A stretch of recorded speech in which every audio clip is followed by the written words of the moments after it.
ପ୍ରେଜ୍ ଦ ଲର୍ଡ। ପ୍ରିୟ ଖ୍ରୀଷ୍ଟୀୟ ଭାଇ ଓ ଭଉଣୀ, ଆଜି ମୁଁ ବହୁତ ଦିନ ପରେ ଆପଣମାନଙ୍କ ସମ୍ମୁଖରେ ପରମେଶ୍ୱରଙ୍କର ବାକ୍ୟକୁ ନେଇକି ଆସିଅଛି।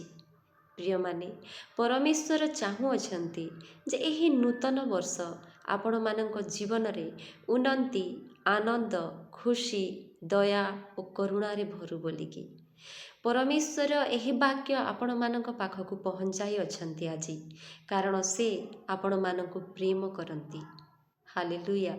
ପ୍ରିୟମାନେ, ଏହି ବାକ୍ୟକୁ ପ୍ରଥମରୁ ଶେଷ ଯାଏ ଶୁଣନ୍ତୁ, କାରଣ ପରମେଶ୍ୱର ସତ୍ୟରେ ଆପଣଙ୍କୁ ପ୍ରେମ କରନ୍ତି।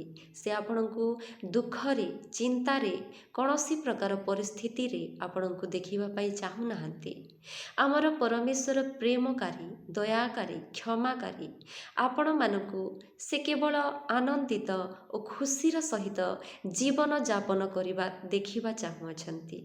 ପ୍ରିୟମାନେ, ଆମ ପରମେଶ୍ୱର ଆମକୁ ପ୍ରେମ କରନ୍ତି। ତାଙ୍କର କୌଣସି ପ୍ରକାର ଉପକାରକୁ ଆମେ କେବେ ଭୁଲିବା ନାହିଁ। ଆଉ ଅଧିକାଂଶ ଲୋକ ଅଟନ୍ତି ଯେ ପରମେଶ୍ୱରଙ୍କର ଉପକାରକୁ ସେମାନେ ଜାଣିପାରନ୍ତି ନାହିଁ। ପ୍ରିୟମାନେ, ଆପଣମାନେ ନିଜେ ନିଜର ପଛ ଜୀବନକୁ ଦେଖିକି ଦେଖନ୍ତୁ, ନିଜର ପାଷ୍ଟକୁ ଦେଖନ୍ତୁ। ଆମେ ଛୋଟ ଥିଲୁ ଆଉ ଏହି ବୟସରେ ଆମେ ପହଞ୍ଚିଅଛୁ। ହେଲେ ପ୍ରିୟମାନେ, କେତେ ଦୁଃଖ, କେତେ କଷ୍ଟ, କେତେ ରୋଗ ବ୍ୟାଧି, ଦୁର୍ଘଟଣା କବଳ ଅନେକ ପ୍ରକାର ପରିସ୍ଥିତି ଆମମାନଙ୍କ ଜୀବନରେ ଆସିଲା। ହେଲେ ପରମେଶ୍ୱର ଆମକୁ ବଞ୍ଚାଇଲେ ଆଉ ଏହି ବୟସ ପର୍ଯ୍ୟନ୍ତ ଆଣିଅଛନ୍ତି। ହାଲେଲୁୟା। ଆମେ ଯେତେବେଳେ ନିଜର ପାଷ୍ଟକୁ ଦେଖିଥାଉ ପ୍ରିୟମାନେ, ସେତେବେଳେ ସ୍ପଷ୍ଟ ଭାବରେ ଆମେ ଜାଣିପାରିଥାଉ ଯେ ହଁ, ପରମେଶ୍ୱରଙ୍କର ଅନୁଗ୍ରହ କେଉଁ ପ୍ରକାରେ ମୋ ଜୀବନରେ କାର୍ଯ୍ୟ କରୁଅଛି ଆଉ କେତେ ଯେ ଉପକାର ତାଙ୍କର ମୋ ଜୀବନରେ ଅଛି ବୋଲି ଆମେ ଜାଣିପାରିଥାଉ। ତ ପ୍ରିୟମାନେ, ଆପଣମାନେ ଦେଖନ୍ତୁ, ପରମେଶ୍ୱରଙ୍କର ବାକ୍ୟରେ ଲେଖାଯାଇଅଛି ଯେ ମୁଁ ତୋର ରକ୍ଷା କରିବି, ମୁଁ ତୋର ହସ୍ତ ଧରିକି ଚଲାଇବି ବୋଲିକି, ତୋର ଯିବାରେ ଆସିବାରେ ସହବର୍ତ୍ତୀ ହେବି, ଆଜିଠାରୁ ସଦାକାଳ ମୁଁ ତୋର ରକ୍ଷା କରିବି ବୋଲି କହିଅଛନ୍ତି। ହେଲେ ପ୍ରିୟମାନେ, ଆମେମାନେ ଏହି ବାକ୍ୟକୁ କେବଳ ଲାଇଟଲି ନେଇଥାଉ। ଏହା ଗୋଟିଏ ବାକ୍ୟ ଅଟେ ବା ଷ୍ଟୋରି ବୁକ୍ ଅଟେ ବା ଏଣ୍ଟରଟେନମେଣ୍ଟ ବୁକ୍ ପରି ଏହି ବୁକ୍କୁ ଆମେ ପଢ଼ିକି କେବଳ ଛାଡ଼ି ଦେଇଥାଉ। ହେଲେ ଏହି ବାକ୍ୟ ଆମକୁ ରାସ୍ତା ଦେଖାଇଥାଏ। ପ୍ରିୟମାନେ, ଏହି ବାକ୍ୟ ଆମର ଜୀବନକୁ ବଦଳାଇଥାଏ। ଏହି ବାକ୍ୟ ଆମକୁ ଅନେକ ପ୍ରକାର ଦୁଃଖ କଷ୍ଟର ପରିସ୍ଥିତିରୁ ବାହାରକୁ ଆଣିଥାଏ। ଆପଣମାନେ ପଢ଼ନ୍ତୁ ପ୍ରିୟମାନେ, ଗୀତ ସଂହିତା 121 ପର୍ବର ତାର ଏଣ୍ଡିଂର 8 ପଦରେ ଲେଖାଯାଇଅଛି, ଆଜିଠାରୁ ସଦାକାଳ ସଦାପ୍ରଭୁ ତୁମର ବାହାରେ ଯିବାର ଓ ଭିତରେ ଆସିବାର ରକ୍ଷା କରିବେ। ହାଲେଲୁୟା। ତ ପ୍ରିୟମାନେ, ଏ ଜାଗାରେ କ'ଣ ଲେଖାଯାଇଅଛି? ଏ ଜାଗାରେ ନା ମୁଁ PM ମୋଦିକୁ ରକ୍ଷା କରିବି ବୋଲି କହିଅଛନ୍ତି, ନା ମୁଁ ପଡ଼ୋଶୀକୁ ରକ୍ଷା କରିବି ବୋଲି କହିଅଛନ୍ତି, ମୁଁ ତୁମର ସାଙ୍ଗସାଥୀକି ରକ୍ଷା କରିବି ବୋଲି କହିଅଛନ୍ତି। କାହାକୁ ରକ୍ଷା କରିବି ବୋଲି କହିଅଛନ୍ତି?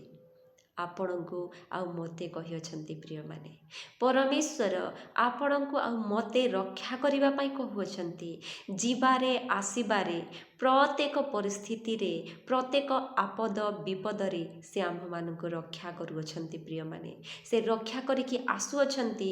ଆଉ ଆଗାମୀ ଦିନ ଆମର ଯେତେ ସମୟ ଅଛି ଏ ଜଗତରେ, ପ୍ରତ୍ୟେକ ସମୟରେ ଆମକୁ ରକ୍ଷା କରିବା ପାଇଁ ପରମେଶ୍ୱର କହୁଅଛନ୍ତି।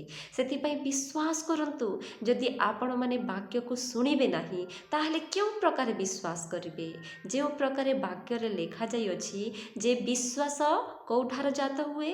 ଦେଖିକି ଜାତ ହୋଇଥାଏ କି କାହାଠାରୁ ଶୁଣିକି ଜାତ ହୋଇଥାଏ? କି ଆମେ ମୋବାଇଲରେ ଗୀତ ଶୁଣିକି ଜାତ ହୋଇଥାଏ? କି ଆମ ସାଙ୍ଗସାଥୀଙ୍କ ଠାରୁ କିଛି କାହାଣୀ ଶୁଣିକି ଜାତ ହୋଇଥାଏ?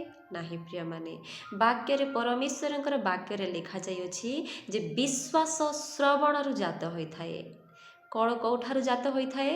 ବିଶ୍ୱାସ ଶ୍ରବଣରୁ ଜାତ ହୋଇଥାଏ। ତ ପ୍ରିୟମାନେ, ଆମେ ଯେତେବେଳେ ବାକ୍ୟକୁ ଶୁଣିଥାଉ, ସେତେବେଳେ ଆମେ ପରମେଶ୍ୱରଙ୍କର ବାକ୍ୟକୁ ମନୋଯୋଗ ଦେଇକି ଶୁଣିବା। ପୁରା ବିଶ୍ୱାସର ସହିତ, ହୃଦୟର ସହିତ ପରମେଶ୍ୱରଙ୍କର ବାକ୍ୟକୁ ଶୁଣିବା ଆଉ ନିଜର ହୃଦୟ ପଟାରେ ଲେଖିକି ରଖିବା। ପ୍ରିୟ ମାନେ ଆମେ ନିଜେ ଭାବୁ ଆମର ଜ୍ଞାନ ଅଛି, ବୁଦ୍ଧି ଅଛି। ପରମେଶ୍ୱର ସମସ୍ତଙ୍କୁ ଜ୍ଞାନ ଓ ବୁଦ୍ଧି ଦେଇଅଛନ୍ତି ଏ ଜଗତକୁ ପଠାଇବା ପାଇଁ, ଏ ଜଗତରେ ରହିବା ପାଇଁ, ଏ ଜଗତରେ ଚଲିବା ପାଇଁ। ହାଲେଲୁୟା। ହେଲେ ପ୍ରିୟମାନେ ଆପଣମାନେ ନିଜେ ଭାବନ୍ତୁ, ଯେତେବେଳେ ଆପଣମାନଙ୍କ ଗୃହରେ ପଇସା ଥାଏ କି সোনা ଥାଏ, ଚାନ୍ଦି ଥାଏ, ହୀରା ଥାଏ, ମୋତି ଥାଏ, ଆପଣମାନେ କେଉଁ ଜାଗାରେ ରଖନ୍ତି? କ'ଣ ତାକୁ ଆପଣ ଶୋଇବା ବେଡ଼୍ରେ ଫିକିକି ରଖିଦେଇଥାନ୍ତି? ଆପଣଙ୍କ ଡ୍ରେସିଂ ଟେବୁଲରେ ଫିକି ଦେଇଥାନ୍ତି? ଆପଣଙ୍କର ଗୃହର ହଲ୍ରେ ବା କିଚେନ୍ରେ ରଖିଦେଇଥାନ୍ତି? ନାଇଁ ନା? ମୁଁ ସତ କହୁଛି ନା? ତାହା ସେହିପରି ଆପଣ କରନ୍ତି ନାହିଁ ନା? ତ ଆପଣମାନେ ପ୍ରିୟମାନେ ନିଜର ଏହି ଅମୂଲ୍ୟ ବାକ୍ୟକୁ, ଯାହାକି ସୁନା ଠାରୁ ବି ମୂଲ୍ୟବାନ, ଯାହାକି সোନା, ଚାନ୍ଦି, ମୋତି, ମାଣିକ୍ୟ କିଛି ବି ହେଉ, ଏହାର ମୂଲ୍ୟ କିଏ ଦେଇପାରିବ ନାହିଁ। ଏହି ବାକ୍ୟକୁ ଆପଣମାନେ ଶୁଣନ୍ତୁ ଆଉ ନିଜର ହୃଦୟ ପଟାରେ ଲେଖିକି ରଖନ୍ତୁ ଯେ ପରମେଶ୍ୱରଙ୍କର ବାକ୍ୟରେ ସେଦିନ ସେ ଭଉଣୀ କ'ଣ କହିଥିଲେ ଆଉ ଆମେ କ'ଣ ଶୁଣିଥିଲୁ, ସେହି ବାକ୍ୟକୁ ଆମେ ନେଇକି ଚାଲିବା ବୋଲିକି ଭାବନ୍ତୁ ଆଉ ବିଶ୍ୱାସ କରନ୍ତୁ। ପରମେଶ୍ୱର ଆପଣଙ୍କୁ ପ୍ରେମ କରନ୍ତି। ଆପଣ ପ୍ରାର୍ଥନା କରନ୍ତୁ ନିଜର ପରିସ୍ଥିତିକୁ ପରିବର୍ତ୍ତନ କରିବା ପାଇଁ, ନିଜର ଜୀବନରେ ଆନନ୍ଦ ଆଣିବା ପାଇଁ, ନିଜ ପରିବାରରେ ସୁଖ ଶାନ୍ତି ଆଣିବା ପାଇଁ। ଆପଣଙ୍କ ପାଖରେ ପାୱାର ଅଛି ପ୍ରିୟମାନେ। ଆପଣଙ୍କୁ ପରମେଶ୍ୱର ପାୱାର ଦେଇଅଛନ୍ତି। ଆପଣମାନେ ସବୁ କିଛି କରିକି ଦେଖାନ୍ତୁ, ସବୁ କିଛି କରିପାରିବେ। ହାଲେଲୁୟା। ଆପଣମାନେ ସବୁ କିଛି କରିପାରିବେ ପ୍ରିୟମାନେ। ବିଶ୍ୱାସ କରନ୍ତୁ, କେବଳ ଗୋଟିଏ ଥର ବିଶ୍ୱାସ କରନ୍ତୁ ଆଉ ପରମେଶ୍ୱରଙ୍କ ପାଖକୁ ଯାଆନ୍ତୁ ଆଉ କହନ୍ତୁ ଯେ ହେ ପରମେଶ୍ୱର, ମୋ ଗୃହରେ ଏହି ପ୍ରକାର ପରିସ୍ଥିତି ଆସିଅଛି, ମୋତେ ତୁମେ ଦୟାକର, ମୋର ଏହି ପରିସ୍ଥିତିକୁ ତୁମେ ଦୂର କରିକି ମୋ ଗୃହରେ ତୁମେ ସୁଖ ଓ ଶାନ୍ତି ପ୍ରଦାନ କର, ମୋ ପରିବାରର ସହବର୍ତ୍ତୀ ହୁଅ। ପ୍ରତ୍ୟେକ ଜିନିଷ ଯାହା କିଛି ବି ଆପଣମାନଙ୍କ ଜୀବନରେ ଚାଲୁଅଛି ସବୁକିଛି ପରମେଶ୍ୱରଙ୍କ ପାଖରେ କୁହନ୍ତୁ। ପରମେଶ୍ୱର ନିଶ୍ଚିତ ଭାବରେ ଆପଣଙ୍କୁ ସାହାଯ୍ୟ କରିବେ, କାରଣ ଆମର ପରମେଶ୍ୱର ସାହାଯ୍ୟ କରିବାର ପରମେଶ୍ୱର ଅଟନ୍ତି।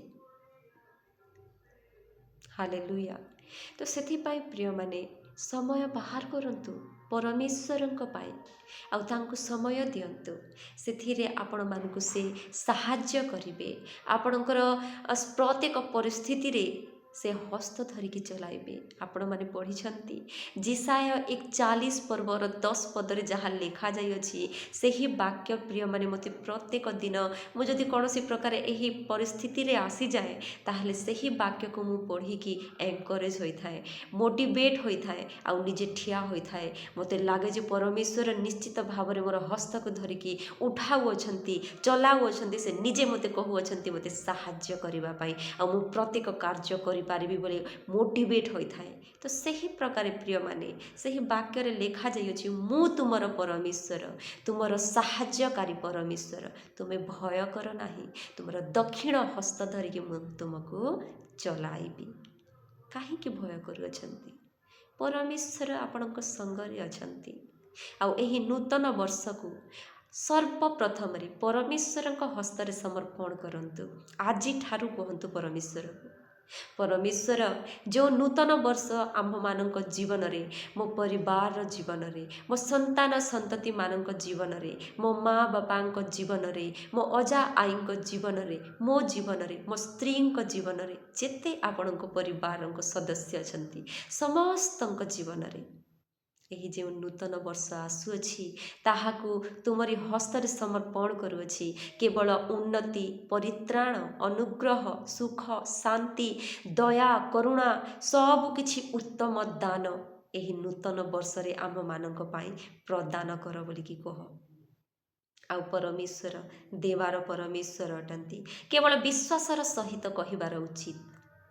ଆପଣଙ୍କର ହୃଦୟ କେବଳ ବିଶ୍ୱାସରେ ଭରିଥିବା ଉଚିତ, ଆତ୍ମାରେ ଭରିଥିବା ଉଚିତ। କେବଳ ଆମେ ପରମେଶ୍ୱରଙ୍କୁ ଅର୍ଡ଼ର ମାରିବା ନାହିଁ। ବିଶ୍ୱାସ, ସମୟ, ବାକ୍ୟ, ସ୍ତୁତି, ଆତ୍ମାରେ ଭରିଥିବା ହୃଦୟ ପରମେଶ୍ୱର ଚାହାନ୍ତି।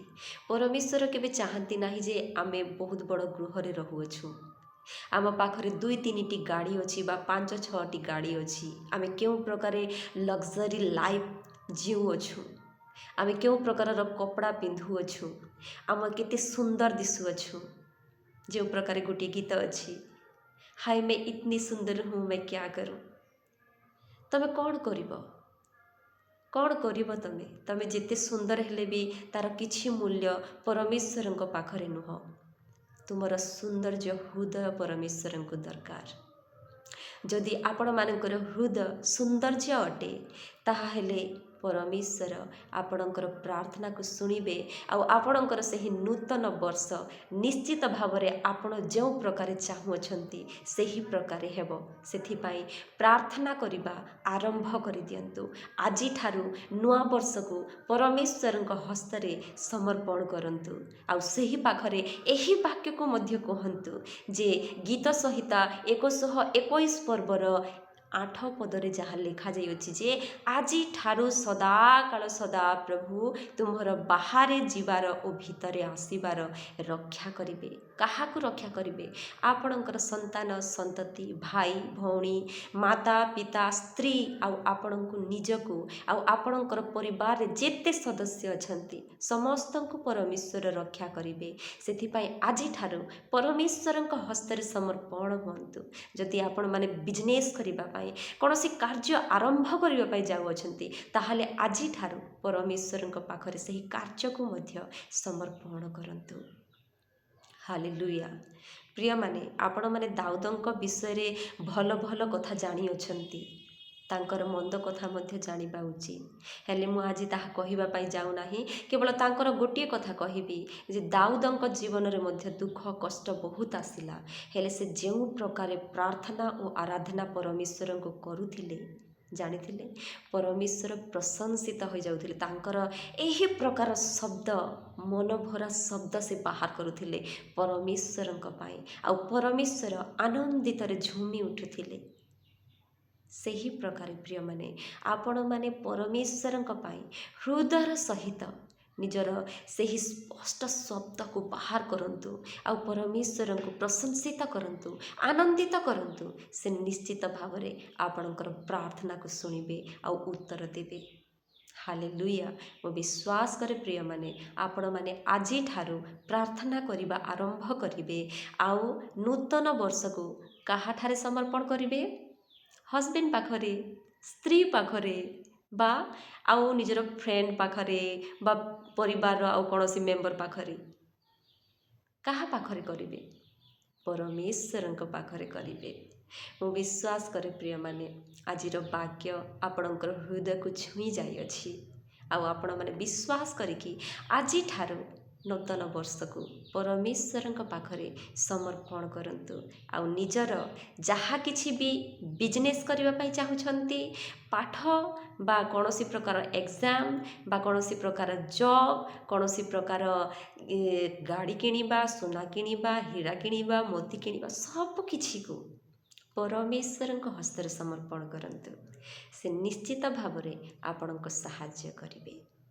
ପ୍ରଭୁ ଏ ବାକ୍ୟ ଦେଇ ଆପଣ ସମସ୍ତଙ୍କୁ ଆଶୀର୍ବାଦ ଓ ଅନୁଗ୍ରହ କରନ୍ତୁ। ପ୍ରେଜ୍ ଦ ଲର୍ଡ।